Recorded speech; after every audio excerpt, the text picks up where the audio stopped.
ஒவ்வொரு வருஷமும் தமிழ்நாட்டில் இருக்கக்கூடிய பல பண்ணைகளில், அதாவது இந்த மழை காலத்தில் எடுக்கக்கூடிய குட்டிகளுக்கு, வளர்ப்பு குட்டிகளுக்கு மண்டை வீக்கம் அதிகமாகவே வருது. இதற்கு முறையான மருத்துவம் தெரியாமல் பல குட்டிகள் நம்ம இறக்க விட்டுறோம். நம்ம சேனலை ரொம்ப நாளாக ஃபாலோ பண்ணுறவங்களுக்கு நல்லா தெரியும் இந்த மாதிரி மண்டை வீக்கம் வராமல் இருக்கிறதுக்கு நம்ம எந்த மாதிரி மருத்துவம் பண்ணணுன்ட்டு. ஆனால் வந்ததுன்னா அதை காப்பாற்ற முடியாது. இந்த முறை போன வருஷம் மாதிரி இந்த வருஷமும் நம்ம பண்ணையில் இருக்கக்கூடிய குட்டிகளுக்கு மண்டை வீக்கம் அடுத்தடுத்து வந்துச்சுங்க. ஆனால் என்ன ஒரு வித்தியாசம்னா, இந்த முறை நம்ம முறையான மருத்துவம் செஞ்சு குட்டிகளை காப்பாற்றிட்டோம்.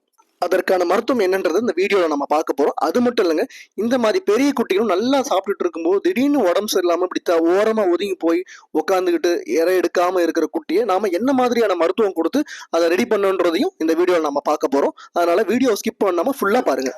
எல்லோருக்கும் வணக்கம். MS ஃபார்ம்ஸ் மதுரையிலேருந்து கௌதம் பேசுகிறேங்க. இந்த வீடியோவில் காட்டின 2 விஷயங்களோட சேர்த்து மூன்றாவதாக நம்ம எதை பற்றி பேச போகிறோம்னா, அதாவது போன வீடியோவில் வந்து பார்த்தீங்கன்னா குடல் புழு நீக்கத்தை பற்றி ஒரு விரிவான வீடியோ போட்டிருந்தேன். அதை பார்த்துட்டு பல பேருக்கு பல சந்தேகங்கள் இருந்துச்சு. நிறைய பேர் கால் பண்ணி கேட்டிருந்தீங்க.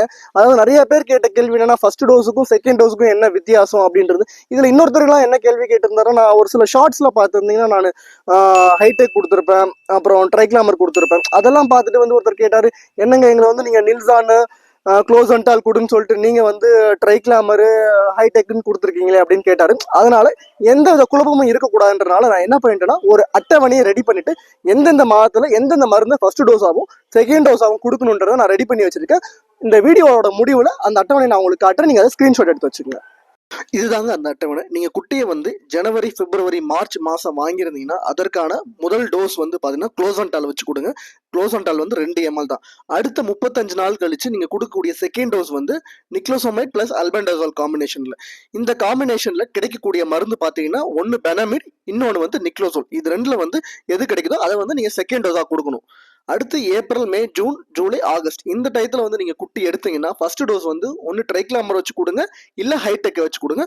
செகண்ட் டோஸ் நான் சொன்ன மாதிரி நிக்லோசோமைட் ப்ளஸ் அல்பெண்டசோல் காம்பினேஷன். அதே இது செப்டம்பர், அக்டோபர், நவம்பர், டிசம்பர்ல நீங்க குட்டி எடுத்தீங்கன்னா அதற்கு முதல் டோஸ் நில்சானை வச்சு கொடுங்க 5 ml. செகண்ட் டோஸ் அடுத்த 30 நாள் கழிச்சு இந்த நிக்லோசோமைட் பிளஸ் அல்பெண்டசோல் காம்பினேஷன்லயே கொடுங்க. இப்போ நீங்க ஒன்று கவனிச்சீங்கன்னா ஃபர்ஸ்ட் டோஸ் மட்டும் மருந்துகள் மாறும். ஆனா செகண்ட் டோஸ் எப்பயுமே இந்த நிக்லோசோமைட் பிளஸ் அல்பெண்டசோல் காம்பினேஷன்ல தான் இருக்கும். இந்த மருந்துகளை நம்ம ஏன் கொடுக்குறோன்ற விளக்கத்தை நான் பார்ட் 1ல நான் சொல்லியிருக்கேன். புரியாதவங்க பார்ட் 1 பார்த்துட்டு வாங்க.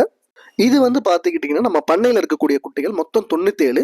இந்த 97 குட்டியும் பார்த்தீங்கன்னா நான் ஆகஸ்ட் மாதம் எடுத்தேன். நான் 2 தவணையை நான் எடுத்தேன். ஆகஸ்ட் மாதம் எடுத்தனால நான் இந்த குட்டிகளுக்கு ஃபர்ஸ்ட் டோஸ் நான் என்ன கொடுத்தேன்னு பார்த்தீங்கன்னா ட்ரைக்ளாமர் தாங்க நான் கொடுத்தேன். இப்போ இந்த குட்டிகளுக்கு கரெக்டாக 35 நாள் கழிச்சு பார்த்தீங்கன்னா நான் செகண்ட் டோஸ் கொடுத்தேன். செகண்ட் டோஸ்க்கு இந்த நிக்லோசோமைட் பிளஸ் அல்பெண்டசோல் காம்பினேஷனில் இருக்கக்கூடிய நிக்லோசோல்ன்ற மருந்து தாங்க நான் கொடுத்தேன். ஆக்சுவலாக பார்த்தீங்கன்னா இந்த காம்பினேஷனில் நான் பெனமிடு தான் ஃபர்ஸ்ட் ப்ரிஃபர் பண்ணது. ஆனால் பெனமிடு எல்லா இடத்துலையும் அவுட் ஆஃப் ஸ்டாக் ஆயிடுச்சு. அதனால தான் வேற வழி இல்லாதனால தான் நான் நிக்லோசோல் எடுத்தேன். ஆனால் ஒரு சில பேர் நிக்லோசோலில் பேட்ச் இஷ்யூ சொன்னாங்க. ஸோ பெட்டர் நீங்கள் பெனமிட் கிடைச்சா தயவுசெய்து பெனமிட் எடுங்க. அதே மாதிரி இந்த பெனமிடு, நிக்லோசோல் இது ரெண்டில் நீங்கள் எதை கொடுத்தாலும் நீங்கள் கவனத்தில் வச்சுக்க வேண்டிய ஒரு விஷயம் என்னன்னா, இதில் 10 ml சஜஸ்ட் பண்ணியிருக்கோம். 15 கிலோ குட்டிக்கே நீங்கள் 10 ml கொடுக்கலான்னு சொல்லுவாங்க. ஆனால் என்னுடைய அனுபவத்தில் தயவுசெய்து 5லேருந்து ஒரு 6 ml கொடுங்க. எவ்வளோ பெரிய குட்டியாக இருந்தாலும் 6ஓடு நிறுத்திங்க. ஏன்னா ஒரு சில பேர் என்ன கம்ப்ளைண்ட் சொன்னாங்கன்னா, 20 கிலோ குட்டிக்கே 10 ml கொடுத்துருக்காங்க. ஆனால் அந்த குட்டிகளுக்கு கொஞ்சம் உடம்பு சோர்வாகி சேராமல் போனதுனால குட்டி இறந்துருச்சு. ஸோ அளவுக்கு மீறினால் அமிர்தமும் நஞ்சு தான். அதில் எவ்வளோதான் போடணும்னு சொன்னாலும் தயவு செய்து 5லேருந்து ஒரு 6 ml நிறுத்திக்கிங்க நீங்கள். இப்போ இந்த வீடியோவில் காட்டுற குட்டிகள் எல்லாமே பார்த்துக்கிட்டிங்கன்னா நான் நவம்பர் மாதம் கொள்முதல் பண்ணேன். சரிங்களா? நவம்பர் மாதம்ன்றனால இந்த குட்டிகளுக்கு நான் என்ன மெடிசன் கொடுத்தீங்கன்னா, அதாவது நான் டிவார்மிங் ஃபர்ஸ்ட் டோஸ் என்ன கொடுத்தேன்னு பார்த்தீங்கன்னா நில்சான். என் அட்டவணையில் என்ன சொல்லணும் அதே தான். நவம்பர் மாதம் எடுத்த குட்டி எல்லாத்துக்குமே நான் நில்சான் தான் கொடுத்தேன். ஒவ்வொரு குட்டிக்கும் 5 ml விகிதத்தில்.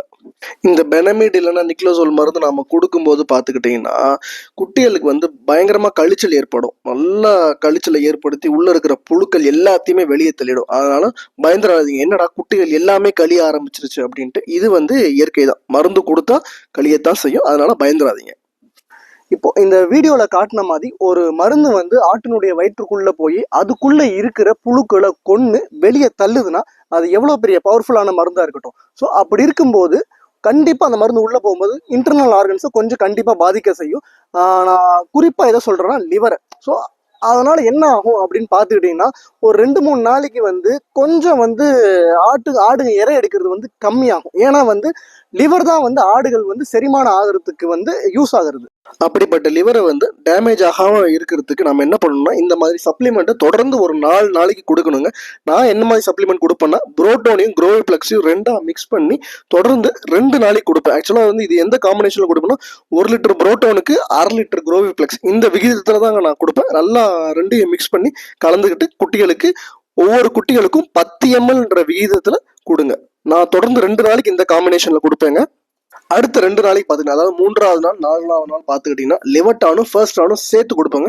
இதுவும் பார்த்தீங்கன்னா 1 லிட்டர் லிவர்டானுக்கு 1/2 லிட்டர் ஃபர்ஸ்ட் ஆன் கலப்பேன் நான். இதுவும் லிவர்டானிக் சப்ளிமெண்ட் தாங்க. நீங்கள் புரோட்டோனோட இது வந்து கொஞ்சம் ஒரு 20லேருந்து 30 ரூபா ஜாஸ்தியாக இருக்கும், அவ்வளோதான். ஆனால் ரிசல்ட் வந்து ரொம்பவே நல்லா இருக்கும். குட்டி வந்து உங்களுக்கு டிவார்மிங் பண்ணதுக்கப்புறம் நல்லா இறையை வந்து பயங்கரமாக சாப்பிட ஆரம்பிக்கும். இறை சாப்பிட சாப்பிட நமக்கு நல்லது தான், குட்டிகளும் வெயிட் ஏற ஆரம்பிக்கும். இதில் நீங்கள் ஒன்று கவனிச்சாகணும், நிறைய பேர் வந்து லிவர் டானிக்கை வந்து தண்ணிலையோ தீவனத்துலையோ கலந்து கொடுப்பீங்க. ஆனால் என்னை பொறுத்த வரைக்கும் இந்த மாதிரி ஓரலாக கொடுக்கறது அவங்களுக்கு வந்து 100% ரிசல்ட் கிடைக்கும். டிவார்மிங் முறையாக பண்ணாமல் குட்டிகளுக்கு வெறும் அடர் தீவனத்தை மட்டுமே கொடுத்துட்டு இருந்தீங்கன்னா புழுக்கள் தின்ன மிச்சம் தாங்க குட்டிகளுக்கு போய் சேரும். அதனால் உள்ள குடல் புழுக்கள் இருக்கிற வரைக்கும் உங்களுடைய குட்டிக்கு நீங்கள் தங்க பசுமே கொடுத்தாலும் தேரவே தேராதுங்க. நான் காட்டின வீடியோவில் என்னுடைய குட்டிகள் நீங்கள் முறையாக கவனிச்சிங்கன்னு தெரில, எந்த குட்டிக்குமே எனக்கு வந்து பெருமசர் அடிச்சிருக்காது. இந்த மாதிரி முறையாக டிவார்மிங் பண்ணி யாராவது ஒழுங்காக அடிச்சுன்னா பெருமசரும் அடிக்காது, குட்டி வந்து ரொம்ப நல்லா வரும்.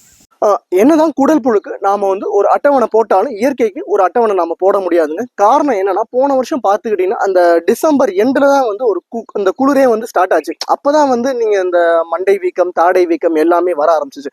இந்த வருஷம் பார்த்தீங்கன்னா இந்த நவம்பர் மாதமே நமக்கு வந்து 2 புயல் வந்துச்சு. அந்த 2 புயலும் வந்து சாதாரண மழை 2 நாள் 3 நாள் தொடர்ந்து மழை பெஞ்சுக்கிட்டே இருந்துச்சு. மழை மட்டும் பெய்யலைங்க, அதோட சேர்த்து குளிர் பனி ரெண்டுமே ரொம்ப ஜாஸ்தியாக இருந்துச்சு. இந்த மாதிரி மழையும் குளிரும் சேர்ந்து வரும்போது குட்டிகளுக்கு நம்ம வாங்கின அதாவது கார் குட்டிகள் எல்லாத்துக்குமே வந்து மறுபடியும் வண்டை வைக்க வர ஆரம்பிச்சிருச்சுங்க. இது வந்து நான் போன வருஷம் எடுத்த குட்டிக்கு ஒரு சிம்டம்ஸ்க்காக சொல்கிறேன். இதுக்கு எப்படி சிம்டம்ஸ் இருக்குன்னா கண்ணமும் வீங்கிரும், மண்டையும் வீங்கிரும், 4 காலுமே பார்த்தீங்கன்னா நல்லா சிலிர்த்துரும், முடியெல்லாம் ரொம்ப சிலிர்த்துரும். குட்டியே பார்த்தீங்கன்னா அப்படியே சிலிர்த்து போய் பஞ்சு மாதிரி இருக்கும், பஞ்சு மூட மாதிரி இருக்கும். இந்த பேட்ச் குட்டிகள் எல்லாத்தையுமே வந்து நான் நில்சானை வச்சு தான் டிவார்மிங் பண்ணியிருந்தேன். அதனால மண்டை பெருசாக வீங்கல, ஆனால் கண்ணை ரெண்டுமே நல்லா வீங்கியிருந்தது. இப்போ நான் சொன்ன அறிகுறிகள்லாம் வச்சு நீங்கள் முத நாளே குட்டியை கண்டுபிடிச்சிட்டிங்கன்னா கண்டிப்பாக நம்ம இன்ஜெக்ஷன் வச்சு நம்ம குட்டியை காப்பாற்றிடலாங்க. இப்போ நான் அந்த வீடியோவில் காட்டுற இந்த இன்ஜெக்ஷனை தான் என் குட்டிகளுக்கும் போட்டு காப்பாற்றினேன். லெஃப்ட்டில் இருக்கிறது வந்து பார்த்தீங்கன்னா ஆக்சி டெட்ராசைக்ளின் எல்ஏ அல்ட்ராவோஎக்ஸ் எல்ஏன்னு சொல்லுவாங்க. நிறைய இடத்துல இருக்காது, பட் இருந்தாலும் தயவுசெய்து இதை வாங்கி வச்சுக்கோங்க. இது வந்து 1 ml. ரைட்டில் இருக்கிறது வந்து என்ட்ரோஃப்ளாக்சின் கேஃப்ளாக்ஸ்ன்னு சொல்லுவாங்க. இது வந்து 1.5 ml சேர்த்து போட்டிங்கன்னா குட்டியை காப்பாற்றிடலாங்க. இந்த ஆக்சி எல்ஏ பார்த்தீங்கன்னா ரொம்ப பவர்ஃபுல்லான இன்ஜெக்ஷன், ரொம்ப கடுக்கும். அதனால் இது எங்கே போடுறீங்கன்னா காலில் 1 ml போடுங்க. அதே மாதிரி என்ட்ரோஃப்ளாக்சின் கேஃப்ளாக்ஸை வந்து கழுத்தில் போடுங்க. ரிசல்ட் ரொம்பவே நல்லாயிருக்கும்.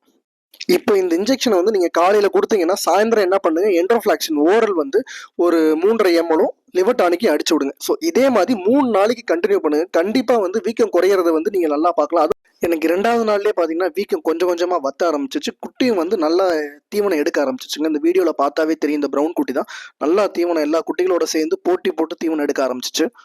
இந்த குட்டியோட சேர்த்து மொத்தம் 5 குட்டிக்கு வந்தது. 5ல் வந்து 1 காப்பாற்ற முடியல, மிச்சம் 4 வந்து நான் காப்பாற்றிட்டேன். இப்போ காட்டுற இந்த குட்டிக்கும் மண்டை வீக்கமாக தாங்க இருந்துச்சு. ஊசி போட்ட 2வது நாளே நல்ல மாற்றம் தெரிஞ்சு, வீக்கம் நல்லா குறைஞ்சிருச்சு. இதுவும் நல்லா எடுக்க ஆரம்பிச்சிருச்சு. இப்போ நீங்கள் ஓவராலாக பார்த்தீங்கன்னா எல்லா குட்டியுமே வந்து இறை சாப்பிட்றத நீங்கள் கவனிக்கலாம். அதுக்குள்ளே தான் அந்த 4 குட்டியுமே இருக்குது. அந்த 5வது குட்டியை காப்பாற்ற முடியாத காரணம் வந்து பார்த்துக்கிட்டிங்கன்னா சரியான நேரத்தில் பார்க்காத, கொஞ்சம் லேட்டாக பார்த்தனால சிவியர் ஆயிடுச்சு குட்டிக்கு, அதனால் காப்பாற்ற முடியலங்க. இந்த மழையும் குளிரும் மாறி மாறி வரனால குட்டிகளுக்கு வந்து ஈஸியாக காய்ச்சல், உள்காய்ச்சல் நிறைய பிரச்சனைகள் வருங்க. ஸோ அந்த மாதிரி தான் இந்த குட்டி நல்லா சாப்பிட்டு இருந்த குட்டி திடீர்னு ஓரமாக ஒதுங்கி இப்படி படுத்துட்டுச்சு. ஸோ இந்த குட்டிக்கு நம்ம என்ன ட்ரீட்மெண்ட் கொடுத்தோம்னா ஆக்சி எல்ஏ தான் கொடுத்தோம். 2 ml என்ட்ரோஃப்ளாக்ஷனும் 2 ml போட்டாங்க. போட்டோடனே குட்டி நல்லா சூப்பராக ரெடி ஆயிடுச்சு. ஆனால் அது ரெக்கவர் ஆகிறதுக்கு பார்த்தீங்கன்னா கரெக்டாக ஒரு 5 நாளுச்சு. கொஞ்சம் கொஞ்சமாக சாப்பிட்டுச்சு, ஆனால் குட்டி வந்து நல்லா ரெடி ஆயிடுச்சு. ஆடு வளர்ப்புல நோய் மேலாண்மை வந்து ரொம்ப ரொம்ப முக்கியங்க. அதை பத்தி நம்ம சேனல்ல நிறைய டிஸ்கஸ் பண்ணிட்டு வந்துட்டு இருக்கோம். நோய்களுடைய வீரியம் வந்து நாளுக்கு நாள் ஜாஸ்தியாகி போயிட்டு இருக்கு. அதே மாதிரி மருந்துகளும் அதுக்கேற்ற மாதிரி அப்டேட் ஆகிட்டே இருக்கு. ஸோ இதை பற்றின அப்டேட்டை வந்து நான் உங்களுக்கு அடுத்தடுத்த வீடியோவில் நிறைய சொல்ல போகிறேன். அதனால வீடியோவை லைக் பண்ணிட்டு சேனலுக்கு மறக்காமல் சப்ஸ்கிரைப் பண்ணுங்க. நன்றி, வணக்கம்.